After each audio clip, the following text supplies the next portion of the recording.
Oficial de la Orden Nacional del Mérito y por la Universidad Nacional Autónoma de México con la medalla al mérito académico. Es personalidad destacada de las ciencias jurídicas de la ciudad de Buenos Aires en el año 2013.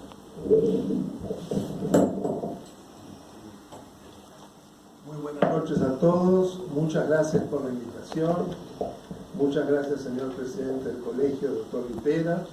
Yo quiero dirigir estas palabras a los nietos del coronel Larragure.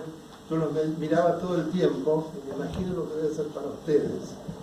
Recordar a alguien que no conocieron, seguramente, que es otra parte del delito de lesa humanidad, el haber imposibilitado que los descendientes tuvieran el honor y la posibilidad de disfrutar de lo que es un abuelo. Así que se los digo de todo corazón. Y creo que es algo que no debemos olvidar, y es conmovedor que ustedes sigan con la memoria de vuestro abuelo y estén ahora con nosotros. Gracias. Yo no soy un especialista en derecho internacional humanitario ni en derecho penal. Lo que se ha dicho es de mano de dos especialistas por demás sobresalientes y que han realmente analizado en todos sus detalles, por una parte el fallo y por otra parte cuál es realmente el derecho aplicable. Yo solamente me voy a permitir hacer algunas reflexiones desde el derecho constitucional. Antes de ello, me parece importante tener en cuenta en toda esta problemática lo que para mí es un contexto cultural. ¿Qué quiero decir con esto? En primer lugar, cuando se producían en los 70 estos hechos aberrantes, para una parte muy importante de la población no estaba mal visto. Es decir, tenían en la cabeza una situación cultural conforme a la cual se estaba produciendo no sé qué tipo de liberación y avance para el país contra una opresión que no definían perfectamente, pero que de todas maneras era como algo liberador. No por casualidad, cuando asume el gobierno democrático del expresidente Cámpora, ustedes recordarán, los que tenemos años, que lo primero que se hace es la amnistía de todos los presos políticos, entre los cuales estaban los peores terroristas, Verde, Montonero, Párez, etc. Y sin que se exigiese que entregaran las armas, ¿no? Me parece que ese es un punto fundamental. Además se hizo con una velocidad que no se discutió en ninguna comisión. Fue el mismo día, hubo hordas de argentinos que fueron a celebrar que todos estos personajes salieran libres y que algunos de esos personajes han sido funcionarios durante los 12 años que en mi caso me tocó soportar de las dos experiencias acá. Entonces, por un lado hay esa posición cultural. Por otro lado, existe en mucha gente la identificación de las víctimas de las bandas terroristas con el terrorismo de Estado. Así como que esas personas integran a aquellos que fueron responsables del terrorismo de Estado. Es una aberración, pero es así. Y por otro lado, ha habido una suerte de complicidad de los partidos que han gobernado desde el 83, en que del 76 para atrás no tocar. Dejemos así porque no conviene tocar, porque se iba a encontrar evidentemente una cantidad de elementos que era preferible no tocar. Entonces, si nosotros olvidamos todo ese contexto, es muy difícil después ver lo que pasa, por ejemplo, en los estados judiciales, porque muchos de esos jueces están ligados a esa historia. No es que surgieron por casualidad y interpretan por casualidad lo que interpretan. No, tienen también posiciones tomadas que coinciden con este tipo de posiciones. Cuando uno lee, yo marqué muchísimas cosas pero no las voy a aburrir, cuando uno lee la sentencia, lo que llama la atención es la falta de fundamentación de las aseveraciones que se hacen. Es decir, se repite permanentemente lo mismo. Es decir, no era terrorismo de Estado porque Es decir, directamente ponen el derecho.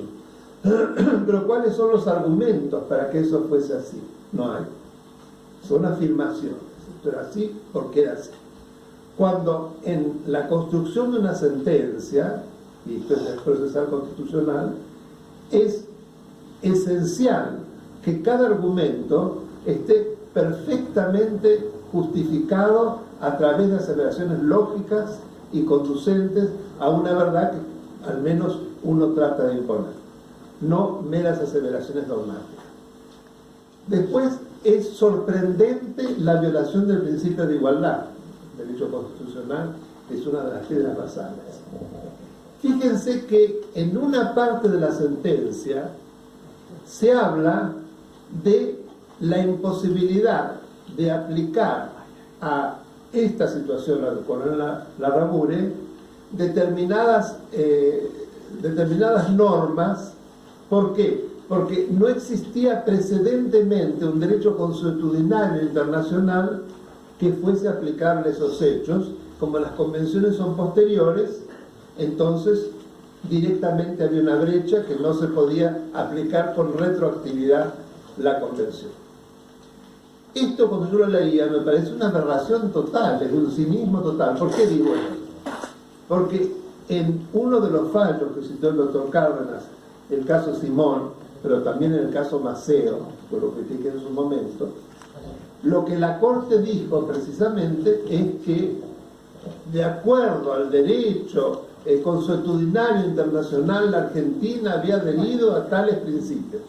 Y por lo tanto se olvidó el principio de la no aplicación de la ley penal más benigna y se olvidó igualmente la irretroactividad del derecho internacional. Porque se dijo, si uno lo lee, en ese momento no hubo una reacción, muy pocos reaccionamos, no desde la toma de posición de si estaba bien o no juzgar, sino desde la toma de posición del precedente que eso significaba. Ahora, resulta que acá se dice lo contrario, porque se aplica a otras personas, entonces no conviene sino decir exactamente lo contrario, que fue toda la doctrina que surgió de esos fallos que a mi modo de ver han creado precedentes espantosos, y creo que no hay fallos equivalentes en ningún país del mundo. Eso fue toda una creación sumamente, sofisticada, pero que desde el punto de vista del derecho es sumamente negativa. La otra cuestión que me parece importante plantear es la siguiente. ¿Por qué el delito de lesa humanidad exige de una situación en donde se comprende a toda una población y donde además hay una situación de enfrentamiento armado? Por ejemplo, en el caso de la tortura, que todos sabemos que es uno de los delitos más típicos de lesa humanidad, si la tortura es aplicada contra una persona, ¿no es delito de lesa humanidad? La desaparición forzada de una persona, si es aplicado contra una sola persona, ¿no es delito de lesa humanidad? Tiene que haber todas esas exigencias, o sea, sin ir, a mi modo de ver, a la interpretación excelente que hicieron quienes me precedieron en el uso de la palabra. Yo creo que esas dos convenciones, y hay otras, las que crean delitos de lesa humanidad, no están exigiendo esa situación colectiva. Y es más, hay un caso, que es el caso derecho, no por el derecho, la disciplina, sino que se llama derecho a la persona, en el cual, no es tampoco por un tema, en realidad es en relación de un miembro de la fuerza de seguridad que tortura a otra persona y que llega hasta la Corte Suprema Argentina y se considera que en realidad no ha habido delito de lesa humanidad. Llega a la Corte Interamericana y la Corte Interamericana hace la interpretación que yo acabo de hacer, considera que efectivamente, y le ordena a la Corte Argentina que revoque su fallo y que ordene precisamente el rejuzgamiento, porque en realidad no había prescripto, precisamente porque se había cometido tortura, pero sin toda la interpretación alambicada y demás. Y la Corte lo hizo, revocó el fallo, no fue como lo que hicieron con Fontevecchia, que a mi modo de ver fue un error, pero bueno, sino que realmente estuvo de acuerdo con que había la violación de una serie de derechos, derecho a la vida, integración física, la garantía judicial, etcétera, etcétera, y que por lo tanto no se podía considerar que había prescripto.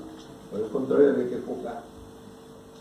Yo me pregunto, con ese precedente, ¿dónde queda la posibilidad de punición de aquellos que torturaron, que mantuvieron con una desaparición forzada, que maltrataron, que por lo que he visto inclusive casi narcotizaron a una persona indefensa?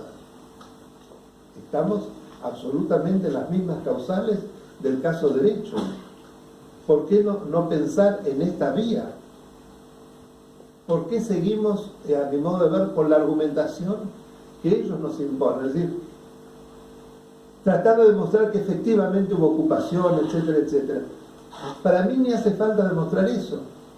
Hubo tortura, hubo desaparición forzada y todos los menoscabos de los que hay. Y no es suficiente. ¿Para qué están las convenciones? Además, una persona que tortura, una persona que somete de tal modo y de modo cobarde a otra persona, ¿no es suficientemente peligroso y dañino, independientemente de que haya una situación de batalla, de guerra, de ocupación de espacios físicos? Porque en realidad, cuando uno ve lo que caracteriza al terrorismo no de Estado, es el total desprecio por la vida humana. Acá se habló de dignidad, por supuesto, pero en realidad en la base está el que no tiene ningún tipo de consideración la vida. Lo que importa es el objetivo de destruir. La vida de inocentes aparece como totalmente supeditada a un objetivo mayor que no sabe cuál es, pero que entonces vale cualquier medio, inclusive la tortura, la desaparición forzada, etc. Y yo me pregunto, digo, para cambiar un poco el foco, acá no hubo suficiente demostración de todo esto. Estos asesinos no son tan peligrosos, aunque no hubiese habido toda esta suerte de aseveraciones dogmáticas que no convencen a nadie que sepa mínimamente un poco de derecho. Eso solo, lo otro, no es suficiente. Así yo creo que tenemos que también plantearlo desde este punto de vista. Yo creo que sí. Creo absolutamente que sí. Creo que tanto esta sentencia como lo que la historia hasta ahora nos ha demostrado es una situación de tremenda falta de igualdad. Y esa prueba que yo hacía, es decir, los escenarios invertidos, ¿qué se dice en Maceo en relación, a mi modo de ver, de torpedear las bases humanitarias del derecho penal y del derecho internacional, estableciendo la posibilidad de su retroactividad, alegremente hablando de una costumbre internacional a la que la Argentina ha adherido, y no se sabe nada bien lo que es? Y en cambio, en este caso, decir exactamente lo contrario. O sea, es aberrante. Yo creo que la cicatriz no cerrada viene de la mano de esta desigualdad absolutamente insultante, que no solo surge de un trato, sino que surge de una construcción cultural y jurídica, que si no la destruimos, claro que a la Argentina le hace un daño fenomenal, porque nos pone, nos coloca en algo que es un poco el signo maldito de nuestra historia, los buenos y los malos. Permanentemente esa tensión, no la posibilidad equilibrada de establecer, como decía el doctor Carna, que estoy de acuerdo, que fue un avance el hecho de que se pueda haber juzgado los hechos de terrorismo de Estado, pero es un gran retroceso que en cambio todo esto que involucró a cientos de personas. El coronel Larraburu hoy es un ejemplo, pero fueron muchísimos más. Además, la gran mayoría fueron víctimas civiles que andaban por la calle, o los saltaban con una bomba. Yo lo recuerdo perfectamente, tomaban pueblos enteros. Creo que el primero fue Garín,